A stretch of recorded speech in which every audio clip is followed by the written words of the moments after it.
पढ़ने का तरीका अगर इस तरीके से करना है तो ये लो, वरना आप लोग कर लो फायरबेस रियल टाइम में file store database cloud file store.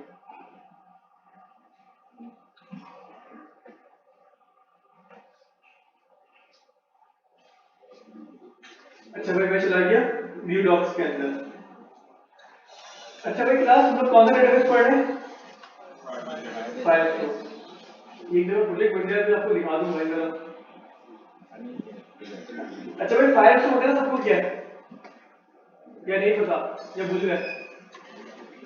नहीं भाई, फायरबेस आपको एक सर्विस है। अच्छा प्लेटफॉर्म किसका है भाई? गूगल का। स्टोरी बतानी चाहिए आपको इसकी। इस यूनिवर्सिटी के 3 बच्चों ने मिलकर बनाया था ये, और ये इनका फाइल हैकाथॉन था। आपसे फाइल हैकाथॉन के अंदर एक एप्लीकेशन बनती है वेबसाइट, ये बच्चों ने पूरा पूरा फाइल बना दिया। तो भाई ये शुरू में तो ओपन सोर्स था, फ्री ऑफ कॉस्ट था, काफी इसकी हाइप थी, लेकिन आहिस्ता आहिस्ता ये मार्केट में थोड़ा सा कम हो रहा है, क्योंकि इससे बहुत अच्छी चीजें आना स्टार्ट हो गई है मार्केट में।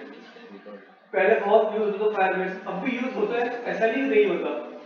एनालिटिक्स के लिए लोग बहुत यूज करते हैं इसको, क्योंकि एप्लीकेशन के अंदर जब हमें एनालिटिक्स लगानी होती है, जिसको हम लोग कहते हैं एनालिसिस वगैरह, भाई एप्लीकेशन में क्या ट्रैफिक आ रहा है, क्या ट्रैफिक नहीं आ रहा, तो गूगल का एक अलग अलग प्लेटफॉर्म है। तो अगर मैं एप्लीकेशन में लगाता हूँ तो मुझे बिल्कुल अलग से लगानी पड़ती है वो। अगर मैं फायरबेस यूज करके लगाता हूँ ना तो मुझे कोई चीज लगाने की जरूरत ही नहीं है। सिंपल आपके पास कुछ एट्रीब्यूट होते हैं, ये पता नहीं कुछ कीज कहते हैं, क्या कहते हैं उसको, वो अपने जाके टैक्स पे लगा दो पेजेस के ऊपर। फायरबेस की एप्लीकेशन मुझे उसको डिटेक्ट कर रही होती है, और पूरी चैट वगैरह ये वो हर चीज यहाँ पे बन के आ जाती है, सारी ग्राफ बन के आ जाते हैं फायरबेस के ऊपर। फिर हमें ज्यादा मेहनत करने की जरूरत नहीं पड़ती। उन्होंने यूआई करी है अपडेट, अपनी अच्छी लग रही है यूआई। अच्छा भाई इसके साथ साथ फायरबेस गूगल का प्लेटफॉर्म है। फायरबेस आपको बहुत सारी सर्विसेज प्रोवाइड करता है। कौन सी सर्विस प्रोवाइड करता है? आपको होस्टिंग प्रोवाइड करता है। अगर आपको डेटाबेस यूज करना है तो आप डेटाबेस यूज कर सकते हो इसका। अगर आपको स्टोरेज यूज करनी है, जिसको प्रोग्रामिंग जबान में कहते हैं बकेट, प्रोग्रामिंग में नहीं मतलब मार्केटिंग जबान में कहते हैं बकेट यूज करना, आप वो यूज कर सकते हो। इसके कुछ फंक्शंस होते हैं प्री डिफाइंड, वो आप यूज कर सकते हो, मतलब नोटिफिकेशन वगैरह के लिए। आप लोगों ने देखा ना मोबाइल में नोटिफिकेशन आती है आपके पास, वो किस तरीके से आती है भाई, वो भी बहुत अलग सीन होता है। फिर उसके लिए फंक्शन यूज कर सकते हो फायरबेस के। क्लाउड मैसेजिंग यूज कर सकते हो, ये नया फीचर इन्होंने करा है। रिमोट कॉन्फ़िग, इसके बारे में मुझे नहीं पता क्योंकि ये भी नया आया है बिल्कुल। मशीन लर्निंग के कुछ इन्होंने आपको फंक्शन बना के दिए होते हैं, वो यूज कर सकते हो, लेकिन एमएल से हमारा कोई ताल्लुक नहीं है अभी, दूर दूर तक। हमारा ताल्लुक किससे भाई? हमारा ऑथेंटिकेशन से ताल्लुक है, ऐप चेक से हमारा ताल्लुक है, नया फीचर आएगी। फाइल स्टोर डेटाबेस और रियल टाइम डेटाबेस, कितने किस्म के डेटाबेस हैं? 2 किस्म के। तो फाइल स्टोर हम लोग पढ़ेंगे, रियल टाइम हम लोग पहले पढ़ चुके हैं, ऐसा ही ना मॉड्यूल ए के अंदर। अच्छा फाइल स्टोर समझ लोगे, रियल टाइम भी आसान है, इतना मुश्किल नहीं है। अच्छा इसके साथ साथ क्या आपके पास एक्सटेंशंस, ये भी नया फीचर आया है। बहुत सारी चीजें नई है इसके अंदर, ऐप चेक हो गया, एक्सटेंशन हो गया, रिमोट कॉन्फ़िग, क्लाउड मैसेजिंग, ये सारे इसके नए फीचर हैं। ये मतलब अभी भी नया इसका वर्जन आया होगा, मुझे इसके बारे में पता नहीं अभी, क्योंकि फायरबेस के ऊपर टाइम हो गया, काम ही नहीं करा, जरूरत ही नहीं पड़ती फायरबेस का यूज करने की। अच्छा भाई इसका डेटाबेस इतना मशहूर क्यों है, फायरबेस इतना मशहूर क्यों हुआ मार्केट के अंदर? तो भाई इसकी सिंपल सी वजह ये कि फायरबेस एक ऐसा प्लेटफॉर्म था कि जब फायरबेस मार्केट में आया था तो फायरबेस की तरह कोई भी नहीं था, मतलब ये अकेला था मार्केट के अंदर। अच्छा इतना भाई इसकी हाइप क्यों थी? क्योंकि ये अपने साथ लेकर आया था एक है डेटाबेस। अच्छा भाई डेटाबेस क्या होता है पता है किसी को? जहाँ पे आपका डेटा स्टोर होता है। अच्छा भाई डेटा स्टोर तो मैक्सिमम भी करवाते हैं ऑर्गेनाइज वे में, एक्सेल के ऊपर ऑर्गेनाइज वे में डेटा स्टोर नहीं करवाते, हम अपनी मर्जी से जो चाहे जो दिल करे वो करवाते हैं, ऐसा ही है। लेकिन एक्सेल पे चाहे तो लोग ऑर्गेनाइज भी कर सकते हैं। क्या एक्सेल के ऊपर कोई क्यूरी चला सकते हैं कि भाई मुझे ये क्यू चलानी है, यहाँ से लेके डेटा यहाँ तक सॉर्ट होकर आ जाए, फिल्टर होकर आ जाए, डिलीट हो जाए, एक्सपेक्टेड कुछ भी हो जाए, चेंज हो जाए।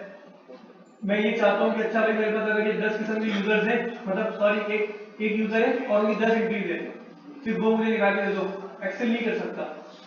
ये कर सकता है? नहीं कर सकता। तो भाई एक्सेल के अंदर लिमिटेशन बहुत है तो वो भी डेटाबेस है आपके पास एक तरीके से, डेटा स्टोर करता है, लेकिन वो डेटा, अच्छा सॉरी डेटाबेस नहीं, डेटा तो वो भी स्टोर करता है, लेकिन क्या वो मैनेजेबल नहीं है, आप उसको मैनेज नहीं कर सकते, उसमें मैनेजेबल ऑर्गेनाइज तरीके से डेटा नहीं होता। तो डेटाबेस क्यों यूज करते हैं हम लोग कि उसके ना हमारा सारा डेटा ऑर्गेनाइज कर सकते हैं, उसको मैनेज कर सकते हैं, सिंपल, ये आपका डेटाबेस है। अच्छा भाई उसके बाद क्या है हमारे पास, डेटाबेस तो समझ में आ गया आपको डेटाबेस क्या है। तो भाई डेटाबेस तो बहुत सारे आपके पास, फायरबेस ही क्यों। अच्छा भाई डेटाबेस की अगर बात करूं, अगर आप डेटाबेस यूज करना चाहते हो अपनी एप्लीकेशन के साथ तो आपको छुट्टा सर्वर लिखना पड़ता है। मैंने आपको क्लियर बताया था ना पहले, कि आपको पता होना चाहिए कि एक एप्लीकेशन की 3 लेयर्स होती है या 2 लेयर्स होती है। कुछ लोग 3 लेयर्स में तोड़ते हैं, कुछ लोग 2 लेयर्स में तोड़ते हैं, फ्रंट एंड और बैक एंड। लेकिन फ्रंट एंड के अंदर एक ही लेयर है इसका, फ्रंट एंड बस, एचटीएमएल सीएसएस जावास्क्रिप्ट या कोई फ्रेमवर्क लगा दो रिएक्ट वगैरह। लेकिन बैक एंड में 2 लेयर्स आती है, सर्वर और डेटाबेस। डेटाबेस डेटाबेस का सर्वर क्या करता है, डेटाबेस को कम्युनिकेट करवाता है फ्रंट एंड के साथ, और फ्रंट एंड को कम्युनिकेट करवाता है डेटाबेस के साथ। मतलब फ्रंट एंड में डेटा भेजना है डेटाबेस पे, डायरेक्ट नहीं जाता भाई। किसकी जरूरत पड़ती है, एक मिडिलवेयर की, जिसको हम कहते हैं सर्वर। तो फायरबेस ने ये ना चीज खत्म कर दी। फायरबेस ने क्या करा भाई, सर्वर की जरूरत ही नहीं है, हम आपको अपनी एपीआई देते हैं, वही बनाए, आप सिंपल अपनी एपीआई यूज करो, हमारी एपीआई यूज करो अपनी एप्लीकेशन के अंदर और हमारा डेटाबेस को एक्सेस कर लो, सिंपल। मतलब आपको कुछ करने की जरूरत है ही नहीं, आप सिंपल हमारी एपीआई लो, हमारी एपीआई यूज करो और डेटाबेस को क्या कर लो अपने पास यूज कर लो। क्लास समझ में आ रही है। तो भाई ये मार्केट के अंदर चला कि भाई सर्वरलेस एप्लीकेशन, जिसको कहते हैं सर्वरलेस एप्लीकेशन, कि सर्वर है ही, डेटाबेस एक्सेस हो रहा है, इस चीज को कहते हैं सर्वरलेस एप्लीकेशन। अच्छा भाई फिर एक और बड़ा नया फीचर आया इसके अंदर, real time database. Real time से भाई सिंपल मिसाल दूंगा मैं आपको फेसबुक की। आप फेसबुक यूज करते हो सारे? अच्छा फेसबुक की मिसाल देता हूँ, व्हाट्सएप की मिसाल देता हूँ। भाई कैजुअल यूज है आजकल, ऐसा ही ऐसा नहीं है, हर बंदा व्हाट्सएप तो यूज करता ही होगा। आप अपने दोस्त को मैसेज करते हो, उसके पास रियल टाइम पे जाता है, ऐसा ही है? या ऐसा तो नहीं है ना कि वो फिर मोबाइल बंद करेगा, वापसी एप्लीकेशन पे जाएगा तो मैसेज आएगा आपका, ऐसा नहीं होता। आपने हेलो करा, उसके पास रियल टाइम पे क्या जाएगा, हेलो जाएगा, वो आपको फिर हेलो करेगा, आपके पास रियल टाइम पे क्या आएगा, हेलो आएगा। आपने एप्लीकेशन को रिफ्रेश करी, नहीं करी, आपने एप्लीकेशन को बंद करी वापसी बोला, नहीं करा, आप एप्लीकेशन के ऊपर खड़े हो भी, स्टे कर रहे हो और आपके पास रियल टाइम में मैसेज आया, तो इसको क्या कहते हैं हम लोग, रियल टाइम। तो रियल टाइम सिंपल भाई ये होता है कि अगर आप एप्लीकेशन को ना लोड करो ना रिफ्रेश करो, आप एप्लीकेशन के ऊपर खड़े हो और आपके पास कोई नोटिफिकेशन आ जाए, जैसे फेसबुक पे होता है आजकल, हमारा फेसबुक पे क्या होता है, आपकी पोस्ट को कोई लाइक करे तो आपको पेज रिफ्रेश करने की जरूरत नहीं पड़ती, रियल टाइम में आपके पास क्या आता है, नोटिफिकेशन आता है। अच्छा रियल टाइम के पीछे लगे हुए होते हैं सॉकेट, इसके पीछे कौन सा टैग लगा हुआ होता है, सॉकेट। मतलब आपके पास एक सॉकेट.io की लाइब्रेरी होती है जो रियल टाइम को, मतलब रियल टाइम के लिए यूज होती है। सॉकेट मार्केट में अकेला नहीं है, सॉकेट में बहुत सारी चीजें हैं, लेकिन जितनी भी दूसरी चीजें ना उनके पीछे भी क्या लगा हुआ है, सॉकेट ही लगा हुआ है। तो भाई ये सारा चीज है। तो फायरबेस की जो सबसे बड़ी वजह थी हिट होने की, वो क्या था, रियल टाइम डेटाबेस। ये आपको एक ऐसा डेटाबेस प्रोवाइड करता था जो रियल टाइम चलता था, आपको एप्लीकेशन रिफ्रेश करने की जरूरत नहीं थी, रियल टाइम पहले भी कर चुके हैं। अच्छा अब ये लग रहा है फाइल स्टोर।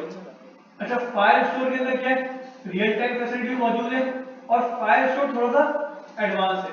अच्छा एडवांस से क्या मतलब है भाई, जिन लोगों ने सीक्वल पढ़ा है, सीक्वल पढ़ा है सबने, किसी ने पढ़ा सीक्वल आज तक, किसी को आइडिया सीक्वल का?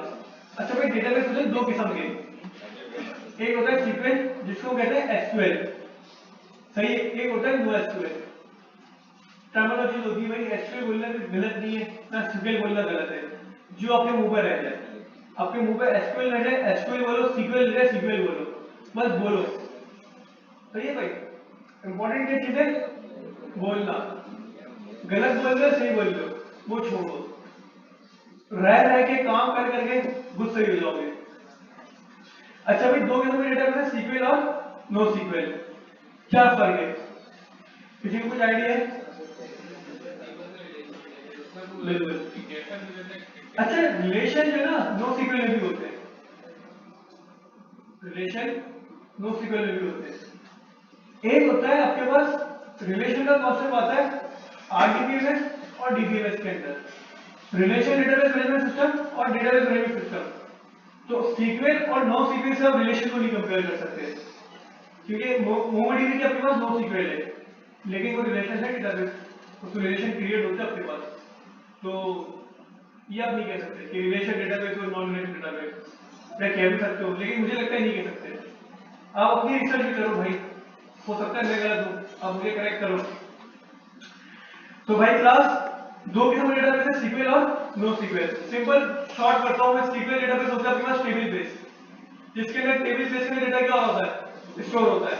नो सीक्वल इसके अंदर होता है आपके पास जेसन फॉर्मेट, मतलब आपके पास ऑब्जेक्ट जावास्क्रिप्ट है, आपके पास जावास्क्रिप्ट के ऑब्जेक्ट बेस के अंदर डेटा क्या होता है, स्टोर हो रहा होता है। टेबल बेस स्लो होता है और ऑब्जेक्ट बेस क्या होता है आपके पास, फास्ट होता है। तो सीक्वल और नो सीक्वल में सबसे बड़ा फर्क ये है भाई, सीक्वल की जो परफॉर्मेंस होती है वो स्लो होती है और नो सीक्वल की परफॉर्मेंस क्या होती है, तेज होती है। लेकिन सीक्वल मार्केट में बहुत कहते हैं भाई बहुत हाई पे ये है वो है, लेकिन दिन ब दिन जो ना सीक्वल नीचे आ रहा है और नो सीक्वल क्या जा रहा है, ऊपर आ रहा है। नो सीक्वल में हर वो चीज आ रही है जो सीक्वल के अंदर मौजूद है। कुछ चीजों का भी मतलब वो है हमारे पास कॉन्फिडेंट है, जैसे स्टोर पोजीशन नहीं बनते उसके अंदर बहुत सारी चीजें वो भी ऐसे ऐसे चीजें कंपेयर नहीं कहीं ना कहीं पे जाके फर्क बताया था। डेटा स्टोर करवाने का फर्क होता है। फायरबेस डेटाबेस में पढ़ा पहले किस तरीके से डेटा भिजवाते हो, टेबल फॉर्मेट में भिजवाते हो या ऑब्जेक्ट फॉर्मेट में, ऑब्जेक्ट फॉर्मेट में, ये फर्क है। अगर सीक्वल यूज करते ना तो सीक्वल के अंदर आपके पास ऑब्जेक्ट फॉर्मेट में नहीं आता, वहां रॉज एंड कॉलम जाती है, ये इसकी रॉ होगी ये इसका कॉलम होगा, मतलब टेबल फॉर्मेट एंटिटीज जिसको कहते हैं हम लोग रॉज एंड कॉलम को, तो वहां पे वो होता है आपके पास। सिंपल फर्क ये भाई, ऐसा ऐसा समझ में आ जाएगी चीजें। नो सीक्वल नहीं पढ़ा तो समझ में नहीं आएगा कि टेबल फॉर्मेट क्या होता है, थोड़ा बहुत कभी पढ़ लेना टाइम मिले तो एक दो वीडियोस देख लेना भाई, समझ में आ जाएगा। अच्छा भाई